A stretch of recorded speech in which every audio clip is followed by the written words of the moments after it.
Hello friends, welcome back to my channel Earth Mom Dehradun. तो डब्बा ने ना बचकानी हरकतों की हद पार कर दी है। अपनी एज के साथ इंसान अगर बचपना करे तो वो जस्टिफाई भी होता है, लेकिन इस बार डब्बा ने ना कुछ अनदर लेवल की बात बोल दी है, जिसे सुनने के बाद काफ़ी लोगों का कुछ इस तरीके का रिएक्शन है डब्बा के व्लॉग के बाद। तो आइए उन्हीं में से एक कमेंट मैं आपको पढ़ के सुनाती हूँ। Calling someone choice of clothing as फातिहा में पहनने के लिए है, ऐसा लग रहा है is wrong, specially when it was for wedding. There could be other ways of communicating and convincing. Many people may not like your glimmer shlimmer choice as well, Dabba. So let it be each to their own. You are fashion insta to comment so brutally on one's comfort and choice. So ये comment लिखने का मतलब इनका ये है कि जो डब्बा ने अपने व्लॉग में कपड़ों की शॉपिंग दिखाई और उसके बाद उन्होंने जब फ़नी की शॉपिंग दिखाई, तो आपको हमेशा से पता ही है कि फ़नी की जो शॉपिंग होती है या उसकी जो चॉइस है वो हमेशा सिंपल और साधारण कपड़े ही पहनना और लेना पसंद करता है। तो उसने अपने चॉइस के ही कुछ जो है वो कुर्ते सिलवाए और वो स्टिच होके आ गए। तो उसके बाद डब्बा ने जो कमेंट किया वो कमेंट कुछ इस तरीके का था कि ऐसे कपड़े सिलाए हैं जैसे फातिहा में पहनते हैं। पहले इस फातिहा वर्ड का ना मीनिंग मुझे भी नहीं पता था। देन उसके बाद जब मैंने चेकआउट किया इनके कमेंट सेक्शन में और मैंने अपनी एक फ्रेंड से भी पूछा, तो उन्होंने मुझे एग्जैक्टली बताया कि फातिहा वर्ड का मतलब क्या होता है। मैं आप सबको भी बताती हूँ जिन्हें शायद इस वर्ड का मतलब नहीं पता होता। फातिहा मतलब जब कोई गुजर जाता है हमारे यहाँ, मतलब अगर मैं अपने कल्चर की बात करूँ तो हमारे यहाँ जब किसी के रिचुअल में जाते हैं या ये बोलिए तेरहवीं में जाते हैं, तो उस समय पे जो कपड़े पहनते हैं साधारण से कपड़े ना, तो उन कपड़ों के साथ कंपेयर करा था डब्बा ने फ़नी के कपड़ों का। जबकि वो कपड़े जो है एक शादी के लिए सिलवाए गए, यानी कि एक वेडिंग अपने आप में कितना ऑस्पिशियस ओकेजन होता है। एक लड़की की ज़िंदगी में इतनी बड़ी खुशी का अवसर आने वाला है और आप उसका कंपैरिजन फातिहा के कपड़ों से कर रहे हो। तो यहाँ पे अब आप क्या बोलोगे कि इस लड़की को अकल है या नहीं है, या इसको ये नहीं पता कि मुझे कौन से वर्ड कहाँ पे बोलने चाहिए, कहाँ पे नहीं बोलने चाहिए। अब इसको ना समझी नहीं बोलेंगे तो आप खुद बताइए कि क्या बोलेंगे। इस कमेंट में इन मैडम का बोलने का मतलब ये है, जिन्होंने ये कमेंट किया है, कि एक अलग तरीका भी होता है बात करने का। बिल्कुल इन्होंने ठीक बोला कि बात करने का एक अलग तरीका भी होता है और उससे बढ़कर हर बंदे का अपना एक कंफर्ट जोन, अपना एक चॉइस होती है। ज़रूरी नहीं कि हर किसी बंदे को ग्लिमर श्लिमर या चिंकी पिंकी कपड़े पसंद आए। हर किसी की अपनी चॉइस होती है। किसी को सिंपल साधारण कपड़े कंफर्टेबल लगते हैं और अच्छे भी लगते हैं। देखो, दुनिया कैसे हमें देखना चाहती है वो मैटर नहीं करता, हम अपने आप को किन कपड़ों में कंफर्टेबल समझते हैं वो मैटर करता है। अपने कंफर्ट जोन से आगे आप कुछ कर लो और उसके बाद आप उसको ना ठीक से कैरी कर पाओ, ना आप संभाल पाओ, तो आप खुद भी अटपटे लगोगे, जैसे अक्सर ये करती हैं। इनके ऊपर जो चीज़ सूट करती है उस चीज़ को ये हमेशा अवॉइड करती हैं और अपने खुद के ऊपर भी पता नहीं कितने तरीके के एक्सपेरिमेंट्स करती हैं अपने कंफर्ट जोन के बाहर। तो हमेशा इनका भी पचका होता है कि नहीं होता। ये चीज़ इन्होंने बोली जिसकी वजह से ऑडियंस को काफ़ी ज़्यादा नाराज़गी लगी कि इस तरीके से किसी की शादी का कंपैरिजन फातिहा के साथ नहीं करना चाहिए। उसके बाद जैसे कि आप सब लोग व्लॉग में देख ही रहे होंगे कि आजकल केक का ऑब्सेशन यानी कि बेकिंग का ऑब्सेशन सर चढ़ के बोल रहा है डब्बा एंड टिज़ा के ऊपर। तो वहाँ पे टिज़ा ने कुछ बिस्किट्स मंगाए, लोटस बिस्किट्स, और जिसका वो केक बनाएंगी। और ये सोचिए कि मंगाने से पहले क्या टिज़ा को उनके रेट नहीं पता होंगे? बिल्कुल रेट पता होंगे। तो टिज़ा ने डिमांड तो कर दी बिस्किट की, और वो 200 रुपये का एक बिस्किट का पैकेट। उसके बाद जब पार्ले जी से कंपेयर किया गया तो टिज़ा को रेट्स ऑलरेडी पता थे। लेकिन अब इसमें बच्चों की गलती नहीं है, क्योंकि बच्चों को पैसों की इम्पोर्टेंस सिखाई ही नहीं गई है। उनको ये मनी इम्पोर्टेंस सिखाई ही नहीं गई है, जबकि डब्बा को ये इम्पोर्टेंस सबसे पहले पता होनी चाहिए थी। बिकॉज अकॉर्डिंग टू डब्बा बहुत गरीब परिवार में आई। डब्बा ने बहुत गरीबी देखी है। डब्बा ने हर चीज़ के लिए खुद को मोहताज होते हुए देखा है। डब्बा ने एक सेल्स गर्ल की जॉब करी है। डब्बा 8,000 की जॉब के लिए कहाँ कहाँ ट्रैवल करती थी, कैसे कैसे जाती थी, ऑटो पकड़ के जाती थी। तो जिस इंसान ने इतनी मेहनत करी हो ना, वो कभी भी पैसों की बेकदरी नहीं करता, और वही वो अपने छोटों को सिखाता है।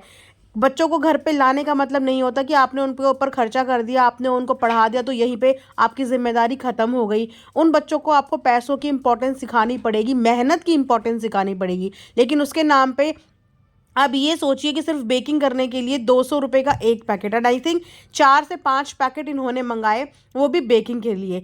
क्या स्पेशल था उन बिस्किट्स में? अगर वाकई में बेकिंग सीखने का शौक है तो बेकिंग का प्रोसेस जिस तरीके से होता है उसी प्रोसेस से बेकिंग सीखी जाए ना। मैदे से सीखी जाए, आटे से सीखी जाए, सूजी से सीखी जाए। इतनी सारे इंग्रेडिएंट्स होते हैं अगर आपको वाकई बेकिंग में इंटरेस्ट है। लेकिन यहाँ पे बेकिंग में इंटरेस्ट नहीं है, यहाँ पे वेस्टेज में इंटरेस्ट है। कोई भी रील देखिए, ट्रेंडिंग रील देखिए और उसे बस कॉपी करना है, भले ही वो अच्छा बने चाहे अच्छा ना बने। बेकिंग प्रोसेस का मतलब ये नहीं होता कि आप किसी भी खाने वाली चीज़ को जो ऑलरेडी कुक्ड है उनको वापस से आप लोग रीकुक करो। इसे वेस्टेज कहते हैं, इसे सीखने का शौक नहीं कहते हैं। और बच्चों की हर डिमांड को पूरा करना ये प्यार नहीं होता है। बच्चों को समटाइम्स मना करना पड़ता है, उन्हें ठीक से समझाना पड़ता है, उनको ऑप्शंस देने पड़ते हैं। जिस तरीके से आप अपने हस्बैंड की किसी भी चीज़ को मना या ख़राब कह देते हो ना, ऐसी बच्चों को भी अपफ्रंट होकर आपको ये चीज़ें समझानी चाहिए कि baking process, actual baking process सीखो ना, ये शॉर्टकट्स क्यों सीख रहे हो। एक्चुअल में बेकिंग कैसे होती है कि वाकई में शौक है तो वो चीज़ सीखो। यहाँ पे मैं शिकायत मैडम और जनाब से भी करूँगी कि उनको इंटरफेयर करना चाहिए था। अब वो खुद पेरेंट बन गए हैं तो आप देख सकते हैं कि वो अपने बच्चे को लेके कितने ज़्यादा पॉजिटिव हैं, किस तरीके से उसका हर एक रूटीन फॉलो करते हैं। वो सिर्फ अभी 6 महीने का है लेकिन उसके बावजूद उनकी मम्मी अपने बच्चे के लिए कितनी पिकुलर है, कितनी पॉजिटिव है, कितनी टाइम के अकॉर्डिंग चीज़ें करने वाली हैं। जबकि वो सिर्फ अभी 6 महीने का बच्चा है जिनका कोई खास बच्चों का रूटीन होता भी नहीं है। और ये इतने बड़े बच्चे हैं, क्या कभी इनका लाइफस्टाइल और इनके रूटीन में उन्होंने एक बार झांकने की कोशिश की? क्योंकि मैडम ने खुद बोला था कि ये बच्चे हमारी जिम्मेदारी हैं, हम इनको बेस्ट से बेस्ट देने की कोशिश करेंगे। तो बेस्ट से बेस्ट देने की कोशिश तो आप कर रहे हो, लेकिन वहाँ पे बेसिक एटिकेट्स की कमी जो इन बच्चों के अंदर है, क्या उसमें इन लोगों को इंटरफेयर नहीं करना चाहिए? ठीक है, नो डाउट डब्बा बहुत ज़्यादा प्यार करती होगी, कहीं ना कहीं बच्चे भी डब्बा को बहुत ज़्यादा प्यार करते हैं और ये आपस में इतने ज़्यादा मिंगल अप है कि मुझे लगता नहीं कि डब्बा स्ट्रिक्टनेस तो दिखाती है, पर ये डब्बा की कोई स्ट्रिक्टनेस को फॉलो करते भी होंगे। लेकिन वहाँ पे जनाब और मैडम से तो इनका पूरा परिवार थरथराता है ना, उनकी तो हर बात फॉलो करता है, उनकी तो हर बात मानता है। तो क्या मैडम और जनाब को स्पेशली ये चीज़ें डब्बा को सिखानी नहीं चाहिए कि बच्चों के लिए इस टाइम पे एजुकेशन इंपॉर्टेंट है, एजुकेशन के साथ साथ प्रॉपर टाइमिंग इंपॉर्टेंट है।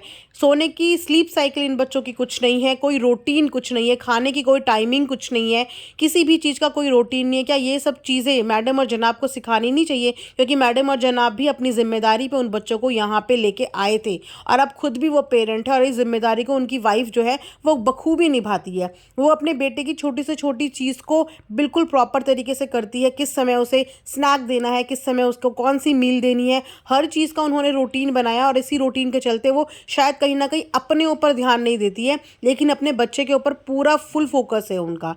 और वही फोकस का अगर ये 10% भी ये नीचे वाले बच्चों पे दिखा दें तो क्या इन बच्चों का भविष्य अच्छा नहीं बन जाएगा? इन बच्चों को इस तरीके से छोड़ा हुआ है जैसे कि इनकी ज़िंदगी में पढ़ाई का कोई मोल ही नहीं है। कभी भी बच्चों को ठीक से प्रॉपर पढ़ाई करते हुए नहीं देखा। ये स्कूल में क्या करते हैं, क्या पढ़ते हैं, बुक खोल के कोई एक पर्टिकुलर पैराग्राफ तक इन्होंने रीड करके नहीं दिखाया।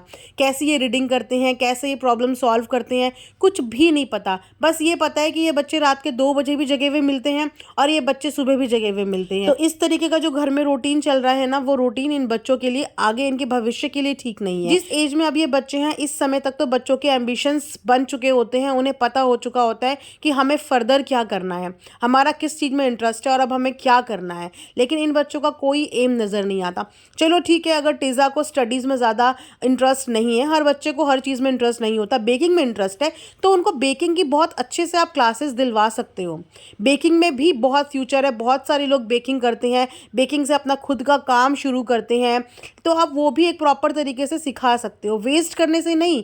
हर चीज़ हॉबी नहीं होती, किसी किसी चीज़ को हमें एम्बिशन भी बनाना पड़ता है। हॉबी के लिए तो इंसान सब कुछ करता है, उनको उनका एम्बिशन बताओ कि आपका एम्बिशन है क्या, आपको आगे बनना क्या है। ये गाइडेंस की बहुत ज़्यादा ज़रूरत है और मैडम और जनाब का इंटरफेयर करना इस टाइम पे बहुत ज़्यादा ज़रूरी है, क्योंकि वो बच्चे ना अपनी राह से भटक गए हैं और उनको प्रॉपर तरीके की गाइडेंस नहीं मिल रही है। व्लॉग व्लॉग व्लॉग बस इसी में उनकी ज़िंदगी निकल गई है और इसके अलावा उन्हें कुछ ना आता है। मुझे लग रहा सोशल एटिकेट्स तो कुछ है ही नहीं, लेकिन जो चीज़ें उनके लिए ज़रूरी हैं उन चीज़ों की गाइडेंस देनी बहुत ज़्यादा ज़रूरी है। सो ये था मेरा आज का एक वीडियो। आई होप आप लोगों को पसंद आया होगा। लाइक शेयर एंड सब्सक्राइब ज़रूर करें। Thanks for watching earth Mom Dehradun.